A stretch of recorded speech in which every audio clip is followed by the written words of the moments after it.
دو بہادر شہزادیاں اور خوفناک dragon.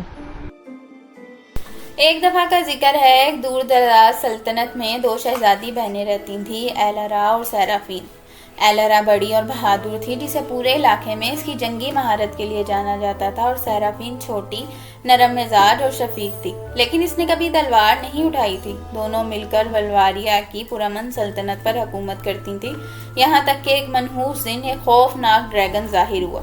Dragon کے پروں نے سورج کو ڈھانپ لیا جب وہ پہاڑوں سے نیچے آیا۔ اس کی آگ اگلتی سانسوں نے زمین کو جلا دیا۔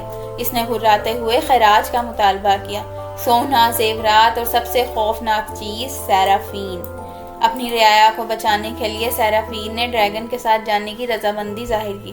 حالانکہ ایلارا نے اس کی سخت مخالفت کی، تاہم اس سے پہلے کہ ڈریگن اسے لے جاتا، ایلارا نے قسم کھائی کہ وہ اپنی بہن کی آزادی کے لیے لڑے گی۔ تلوار اور ڈھال سے مسلح ہو کر ایلارا ایک خطرناک سفر پر نکلی تاکہ ڈریگن کے غار تک پہنچ سکے، جو اونچے پہاڑوں میں تھا۔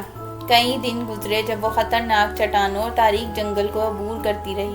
اس کا دل عزم سے بھرا ہوا تھا۔ آخر کار وہ ڈریگن کے غار تک پہنچ گئی، جہاں اس نے سیرافین کو ایک پتھر کے ستون سے جکڑا ہوا پایا۔ ڈریگن ایک خوفناک مخلوق جس کے ترازو لوہے کی مانند تھے اور آنکھیں پگھلے ہوئے آتش فشاں کی طرح چمک رہی تھیں، پہرا دے رہا تھا۔ جب ایلارا قریب پہنچی تو ڈریگن گھررایا، لیکن بڑی شہزادی نے خوف محسوس نہیں کیا۔ اس نے اپنی تلوار اٹھائی اور درندے پر حملہ کر دیا۔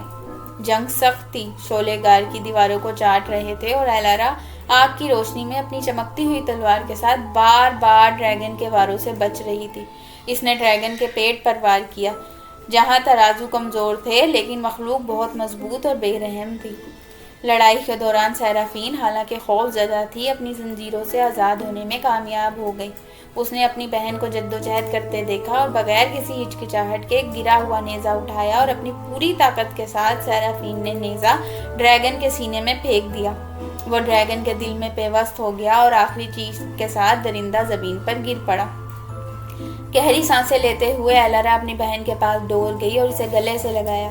تم نے مجھے بچا لیا، سیرافین نے سرگوشی کی، آنکھوں میں آنسو لیے۔ اور تم نے بھی مجھے بچا لیا، ایلارا نے مسکراتے ہوئے جواب دیا۔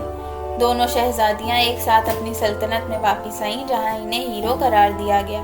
اس دن کے بعد وہ ساتھ مل کر حکومت کرتی رہیں۔ ان کا رشتہ پہلے سے زیادہ مضبوط ہو گیا، کیونکہ انہوں نے سب سے بڑے خطرے کا سامنا ایک ساتھ کیا تھا اور فتح یاب ہوئی۔